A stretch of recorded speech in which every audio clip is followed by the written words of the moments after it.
மிக அழகான கோளான சனியின் கதிர்கள் நீல நிறமா வந்து விழுது. அதனால இந்த இடத்துல இயற்கையாகவே சனிக்கோளோட ஆட்சி நிறைஞ்சிருக்கிறதா அமெரிக்காவின் விண்வெளி ஆய்வு கழகமான நாசா கண்டுபிடிச்சிருக்கு. இத பல நூற்றாண்டுகளுக்கு முன்னாடியே தனது தொலைநோக்கு பார்வையால கண்டறிஞ்ச நமது முன்னோர்கள் பிரத்யேகமா அந்த இடத்துல சனி பகவானுக்குன்னு கோயில் கட்டினாங்க.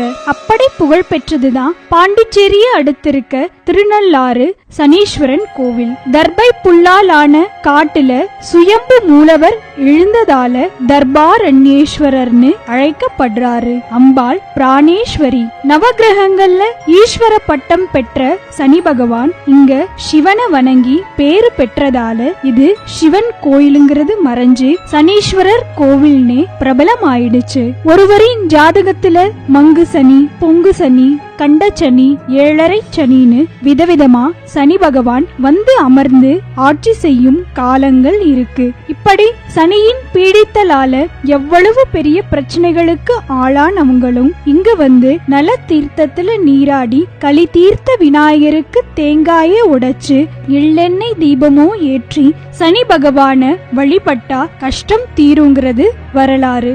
எப்படின்னா மகாபாரதத்துல சமையலுக்கு பேர் போன நள சக்கரவர்த்தி சனி தொல்லையால அவதிப்பட்டப்போ மேற்கூறியவாறு செஞ்சுதான் நிவாரணம் பெற்றாராம். இதற்கான ஆதாரங்கள் வியாச பாரதத்திலேயே இருக்கு. அப்போ இருந்து இது நலன் சனி தொல்லையிலிருந்து விடுபட்ட ஸ்தலங்கிறதால திருநள்ளாறுன்னும் அவர் மூழ்கி எழுந்த குளத்துக்கு நல தீர்த்தம்னும் பேர் வந்தது. ஆக இந்த சனீஸ்வரரும் தர்பாரண்யேஸ்வரரும் துவாபர யுகமான மகாபாரத காலத்திலேயே இருந்திருக்காங்க.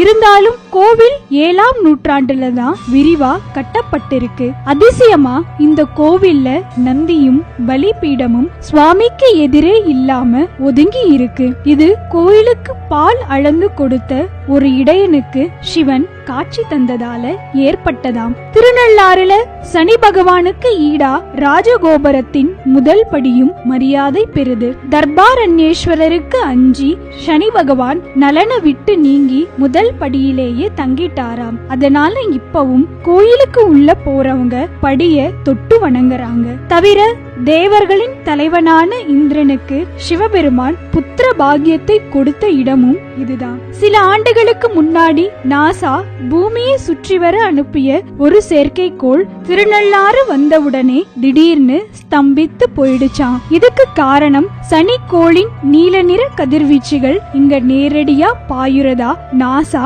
படங்களும் வெளியிட்டிருக்கு. ஆனா பல நூற்றாண்டுகளுக்கு முன்னாடியே இப்படி அறிவியலையும் ஆட்டம் காண வச்ச நமது முன்னோர்களின் தொலைநோக்கு பார்வைய என்னன்னு தான் சொல்றது.